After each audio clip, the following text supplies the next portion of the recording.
You have been sifting and sorting, and in the process, you've been launching these rockets of desires.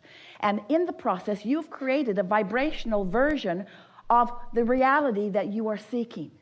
Now, we want you to understand that to you, it's a future version of a reality that you are looking for. But to us, it's an existing reality that you've already carved out that does exist. Can you hear the difference in that? When you want more money, you become vibrationally more prosperous. And even though you doubt it and you don't let it flow into your experience, you have become a more vibrationally prosperous being. So we began talking to you about this vortex. It's a vibrational reality that existed in part before you even came into this physical body, and that you've been adding to vibrationally ever since. And so for a while, we talked about it for quite a while with you. We wrote a whole book about getting into the vortex, being a vibrational match to the vibrational reality that is you. And after a while of listening to us, you were very kind and nice and patient with us as you were watching Esther wave her arm around about this place that you can't really see, while Abraham insisted that this is a vortex of creation and that everything you want is in there. And if you could just look more carefully, you could see it, that this is the vibration, this is the vortex, and you want to get in there, and you say, oh, okay.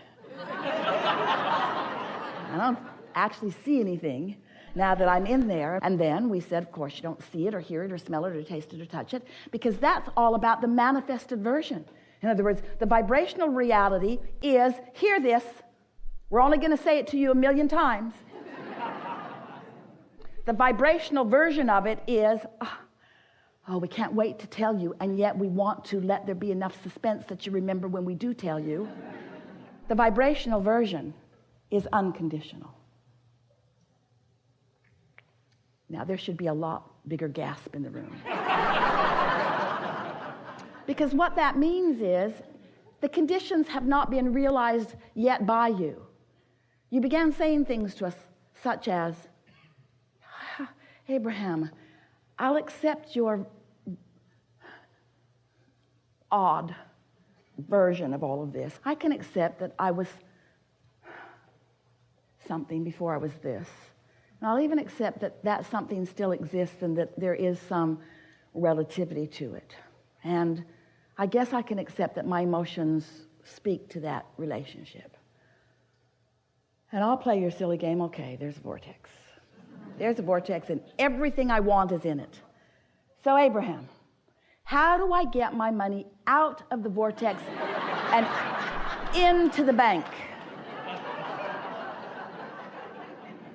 That's what I really want to know. And it's really what we want you to know. There's no satisfaction. You're physical beings. You've come forth into this physical time-space reality. You are creators. You have come to manifest things. It is never our intention to get you to just be happy with the vibrational version of things. We just want you to know that the vibrational version of things exists and that it does have a frequency, and that you've got to feel yourself to the frequency before there is a match and before it can be realized by you.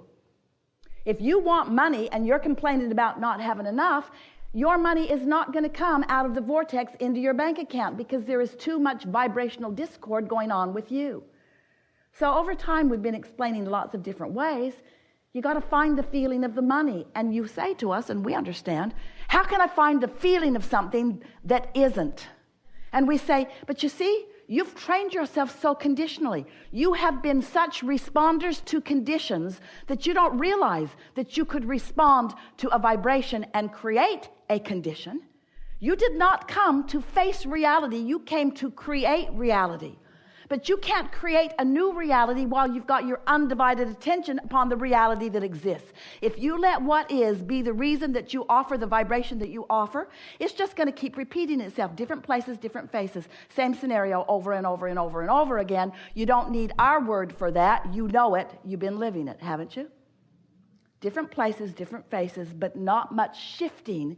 If you just keep looking at what is and talking about what is and joining groups that also are agreeing about what is, as you keep talking about what is and how much you don't like what is and how long you've been living what is that you don't want to live what is, and how many others are living the same what is that you don't want, and how somebody else should do something about changing the condition about what is so that you could just observe what is and feel better. And we say, give it up. Give it up. You're only going to continue to perpetuate what is. And a lot of what is pretty sweet, isn't it? There's a lot of what is that you want to continue. There's a lot of what is that is good as it is and is getting better all the time. There is a lot of what is that is really the way you want it to be. But there is some of what is that is not the way you want it to be. And those things, you've got to get your attention off of the what isness of them and onto the vibrational essence of what you are seeking. So in your physical format, have you run across the concept or the notion of unconditional love? Been hearing it. A lot of people talk about it. Hardly anybody gets it. Most think that unconditional love means look at a condition that is horrible and love it.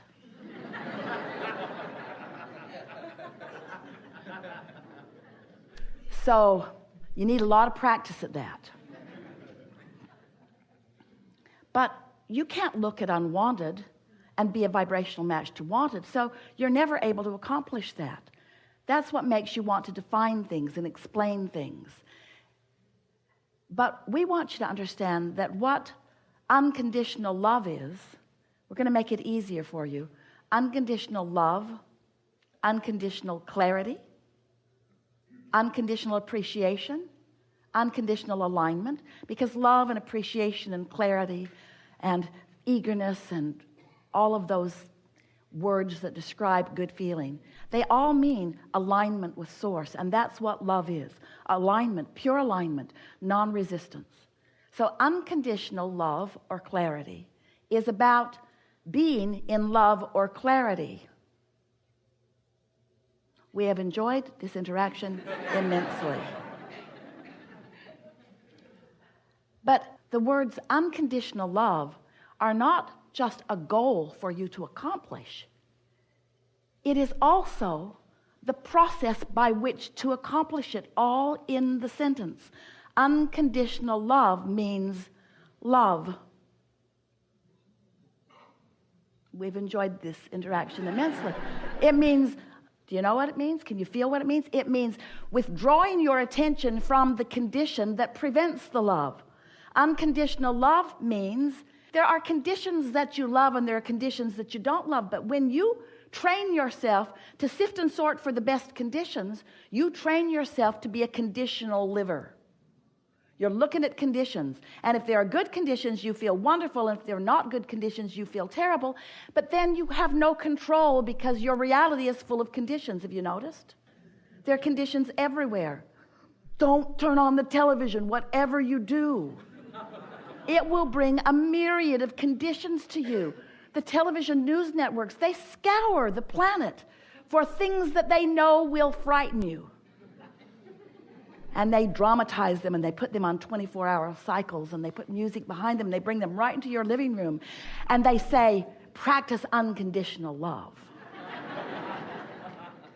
And we say, you just can't look at that stuff without the opinion of your source about it rising in a vibrational frequency that will let you know where you are in relationship with it, you see. So unconditional love means you got to decide that first and foremost you want to be in alignment, and if it requires withdrawing your attention from conditions that don't allow your alignment, then so be it. That's what unconditional love is. It's caring more about love than about perusing the conditions. It's about caring more about alignment or love, appreciation, clarity, than being right. Oh. That's hard to take, isn't it? When you decided to come forth into this physical body, you did not say, I'll go forth, I'll be born, splat. And I will find the right way of living, and I will convince others to come that way with me. You didn't say anything like that. You said, oh, what a wonderful world this is. The diversity of this time-space reality will provide for me the most wonderful format for new ideas to be born within me that can be realized by me. Not new ideas that can be born within me that I will then take everyone else by the hand and show them the error of their ways and the rightness of my ways. Not one of you said that. You were aligned with Source then. But then you get here and you don't feel so good, and your assumption is that the reason that you don't feel good is because that condition makes you feel bad. So then you set out to change a condition that you have no control over, and then you get defeated, and then you become so judgmental about the way others live. Those far from you, those in masses, and those up close to you. You know, I felt a lot better before you said that to me. You shouldn't have said that to me. You should not have said that to me. I was happy before you said that to me. But now you've said that to me. I'll never forget that you've said that to me. I'm going to use the fact that you said that to me as my reason to be miserable for the rest of my life. Oh, don't try to take it back now. It's too late. You can't take it back. My misery is my own.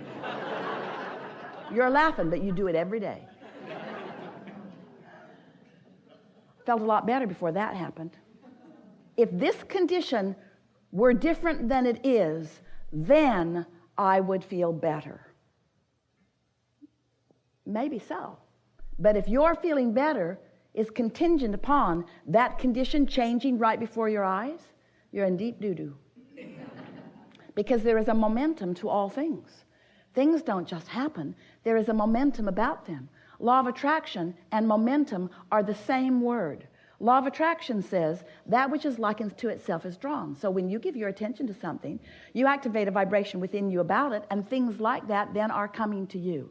And once you cross the 17-second mark, you've got some momentum going. Once you are 17 seconds, and you cross the 68-second mark, you've got enough momentum going that without a conscious decision about it, it's going to take off for a little while until you sleep. And the nice thing about sleeping is when you sleep, momentum stops. You can pick it right up, and usually do the next day, but you don't have to. So as we're visiting with you about creating your own perception of reality, it may feel to you that we're trying to teach you how to control the conditions of your life. That isn't what we are wanting to teach you at all. We want to teach you to control your alignment with your broader perspective, because that's where your happiness is. The success that you're seeking is alignment. But then we have to say to you that once you consistently find that alignment, the conditions of your life will meld and mold and become vibrational matches to the frequency that you are predominantly offering. So you will change the conditions, but we want to say to you, you can't let the changing of conditions be the motive for the reason that you are finding alignment, because if the changing of a condition is the motive behind finding the vibrational alignment, now your attention is upon the condition and you cannot get there from there. You cannot get there from there. Then you step into what you call tolerance. You just put up with it. You fool yourself. You kid yourself. You use words. You get a smile on your face. Say happy-sounding things while you are emitting a vibration that is different from that. That doesn't work out very well, does it? So here's the basic statement that we want you to hold in your mind as you are moving forward forevermore. The universe does not hear what you say. The universe hears what you mean. And what you mean is what you're offering vibrationally. And you know what you mean by the way you feel. So if you are feeling uncomfortable about something, you have some refocusing to do in order to bring the discomfort into comfort. And as you begin to discover that you have the ability to bring yourself into that comfortable alignment, oh, then so many things that you've been wanting will flow into your experience. We have enjoyed this interaction more than these words can explain to you. We are loving the resonance that you feel. It feels good to feel the alignment with who you are, doesn't it? And you are as close to unconditional awareness of life as you have ever been. You'll feel more. When we analyze, focus on, pay attention to religious or governmental documents, there have been so many, there is a predominant quest that is at the basis of all of those revolutionary documents. And every one of those documents was a revolution against something. Think about it. In that inspired revolutionary document was the natural, central, source-inspired understanding, awareness, determination.